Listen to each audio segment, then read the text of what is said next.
Download the BCSN Plus app today. Local sports all the time. Visit bcsnnation.com for details. Discounts may apply. Jewell's Gems is presented by Ballas Buick GMC and announcing the opening of Ballas Chevrolet in Swanton. For the first time this season, St. Francis gets to enjoy the comforts of a home crowd at the Glass Bowl. But the Knights have a tough opponent welcoming Perkins Pirates that finished as a state runner-up a year ago. So for more on this matchup, we now turn to the Pigskin Professor. Sandusky Perkins, St. Francis.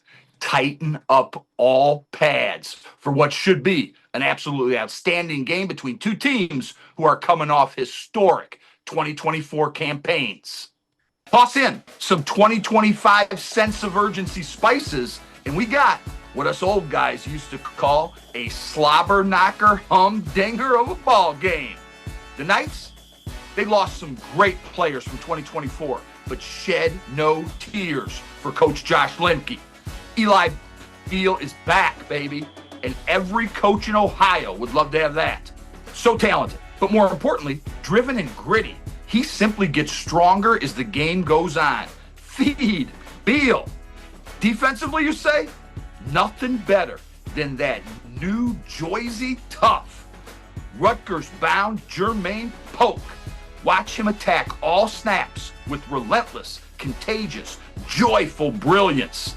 You build championships around leaders like that. But there's a third dude I want to watch.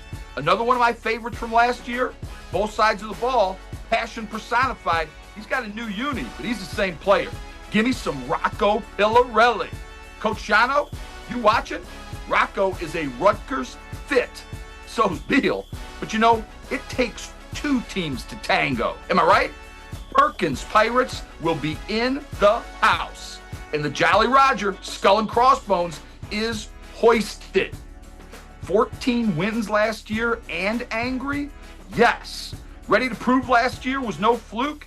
If you saw that state final game, that loss to Indian Valley 37-36 in the greatest Ohio championship since the Irish broke Joe Burrow's Athenian heart.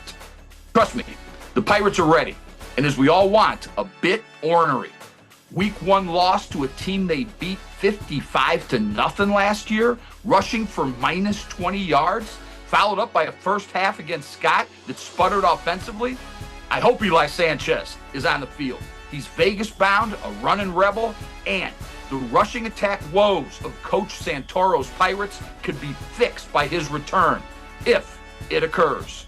Quarterback Sam Schweinfurth is a swashbuckling talent. And the big story from week 2, two-way performer.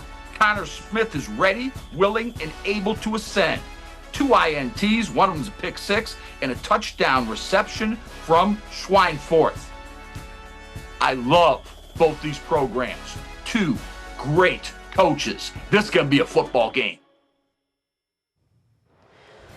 Man, if that doesn't get you hyped, I don't know what will. For Game Day Nation coming up tomorrow, we've heard plenty about our game of the week. That is the tailgate location, Clay at Bowling Green. But hey, another great one. Central Catholic 0-2 for the first time since 2021, and they're welcoming an even tougher foe potentially than the first 2 in Detroit Catholic Central. Northview at Start, Ann Arbor Pioneer at Bedford, and of course the Perkins at St. Francis game you just heard about. 7 great games coming your way. It all starts at 6:30 with Game Day Tailgate.